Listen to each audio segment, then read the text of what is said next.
Guys, let's do this. We have this amazing story called Tomorrow by Nadine Kaadan. Well, let's find out what this story is all about, shall we? Yaazan no longer goes to the park to play, and he no longer sees his friend who lives next door. Everything around him is changing.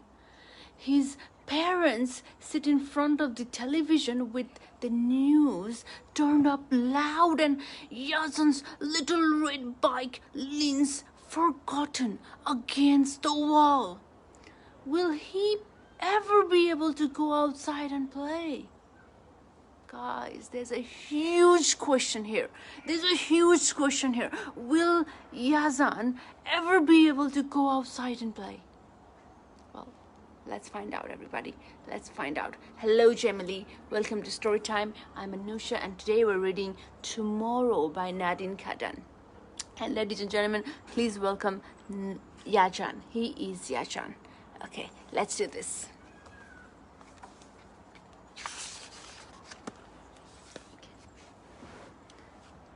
For my sister Saudit, who helped bring this book into existence. Thank you for coming on this journey with me and for being my creative partner in crime. Aww. And for Mama Outuf, who presented me with my first paint set at the age of 8. Even when the shop seller kept saying, "It's for professional artists, not children," you answered, "Well, that's what she'll be one day." Oh, that's a very lovely message from Nadine, everybody. Okay, let's do this. Tomorrow by Nadine Kaadan.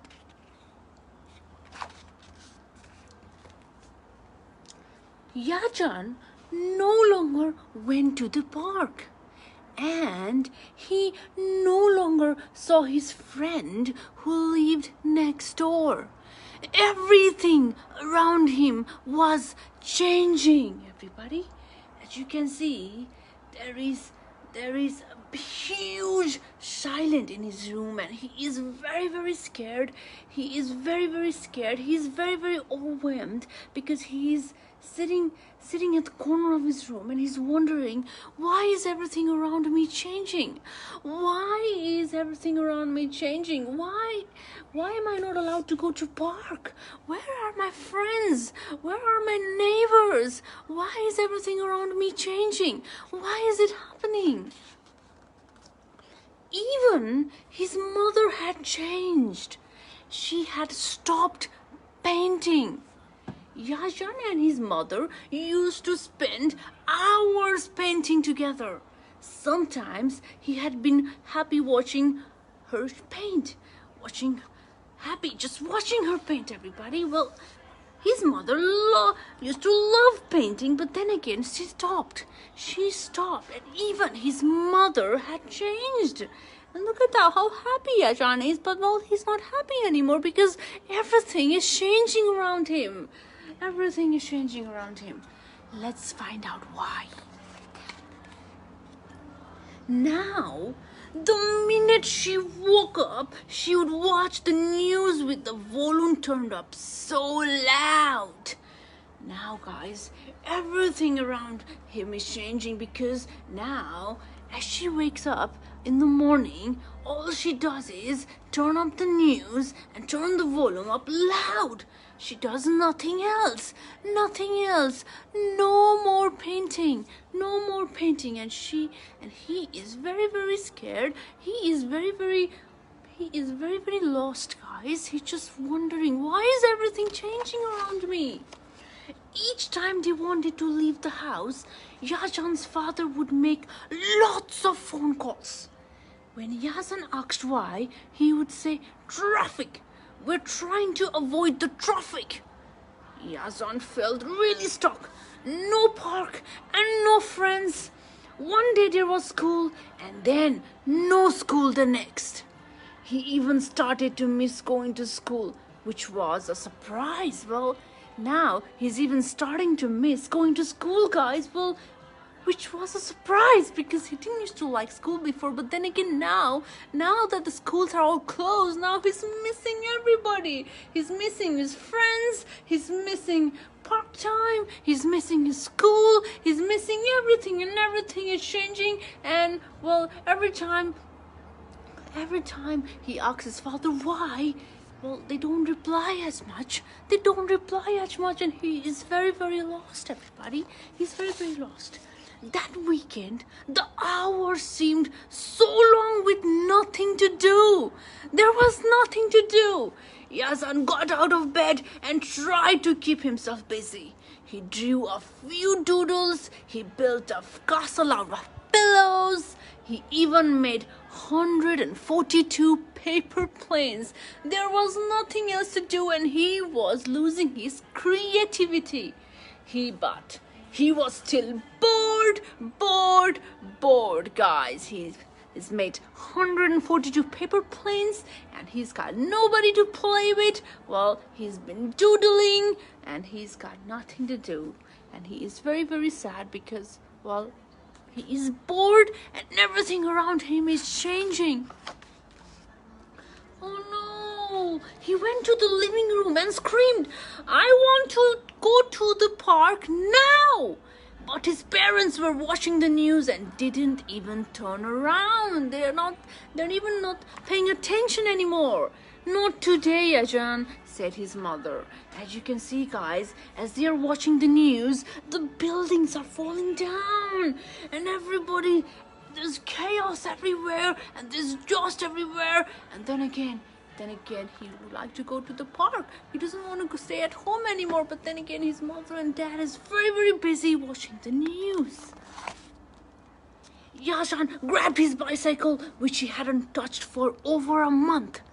He stood by the front door and wondered whether to go to the park by himself. He thought long and hard about it.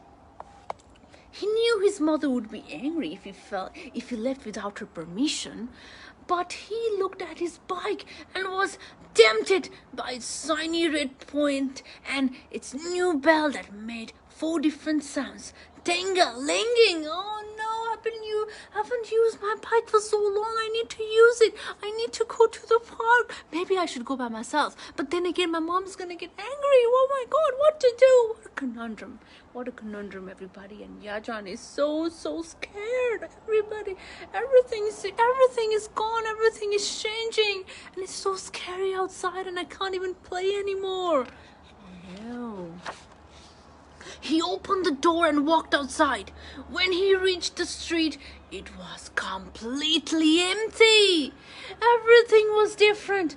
Abu Saeed, who sold him tasty beans and cumin from his trolley, was nowhere to be seen. Neither were the kids Yaazan usually played with. Frightening sounds exploded all around. Yaazan didn't know what to do. Should he continue to the park or go back home? Well, he's being very brave. He's being very brave, and now he's going to go outside and play. But then again, there is explosions everywhere, and there's frightening sounds everywhere. I think I should go back. I'm so scared. Oh my God, I'm so scared. Should I go back or should I go to park? What should I do? I don't want to go home. It's all alone. All alone. Suddenly, he saw his father striding towards him. He took his hand and they walked home together. Yaazan waited to be told off for leaving the house without permission, but his father didn't say a word, guys. Well, as he was stepping outside, his father got so worried that he hurriedly came outside to pick him up. As you can see, there's explosions everywhere, there's dust everywhere, buildings are falling down, and it's very, very scary for anybody to be outside. And his father's hurriedly come outside to pick Yaazan up. And well, he didn't say a word. He didn't say a word. When they arrived home, Yaazan's mother was waiting for him. She ran to him and hugged him very tightly. "Don't ever go outside of the house by yourself again," she said. But she looked at Yaazan and his little red bike. Then she grabbed her paintbrushes and pens and went to Yaazan's room. "Yay! Mama is Yaazan cried. His father smiled. But this time she will be painting on the wall. Okay, guys, well, I think they realized that Yaazan is very, very upset and he's very, very lonely. So then again, now it's painting time. Let's grab some paint and let's have some fun. And now they're gonna have some fun, everybody. They're gonna have some fun. Yaazan sat and watched his mother painting on the wall of his bedroom. I am really sorry, she said, but you can't go to the park right now. People are fighting in the streets and going out of the house is too dangerous. When will the fighting be over? Asked Yaazan. I don't know, replied his mother, but let's paint a park in your bedroom, an amazing park with everything you've ever dreamed of. And soon you'll be able to go outside and play. Okay, guys, well, it's very, very dangerous to go outside and they don't know what's happening. They don't know when is everything's going to be okay. So now they're drawing a beautiful park in this window, guys. There's sunshine, there's swing, there's water, there's this red bicycle, there's sun, there's clouds, there's butterflies. There's everything he's ever wanted, guys. There's everything he's ever wanted. Well, even though he couldn't go outside, even though he can't go outside, well, his mother is trying to bring a park in his bedroom, as you can see, guys. That is so beautiful. That is so beautiful. And look at that. He is smiling and he is having fun inside his house with his mom and dad. And well, they live happily ever after together. Look at that. And look at that. That's a cute little Yaazan smiling. And that's all we want to say. That's all we want to say. We don't want to see him scared. We don't want to see him overwhelmed. We don't want to see him alone ever. And he is smiling. He's smiling with his watching his painting, watching his mom, watching his dad, loving them. And then together they hugged forever, guys. Together they hugged forever. Okay. Now, everybody, I hope you enjoyed the story, and today here is a beautiful message from our writer, Nadine. Let's read. Dear reader, have you ever been stuck in the house when you are desperate to go outside? Unfortunately for Yaazan, like many children in Syria, this is the reality of war, forcing him to stay at home because the streets are too dangerous to play in. I wrote this story because I saw children like Yaazan in my hometown of Damascus. Their lives were changing and they couldn't understand why. All of a sudden, the Fridays that were supposed to mark our weekends became frightening instead of fun. Families were afraid to go outside and instead stayed home. I noticed that my illustration style started changing. Where once I was drawn to dreamy tones, my palette became gloomy and dark. I felt the need to express what was happening around me, so I decided to write this book.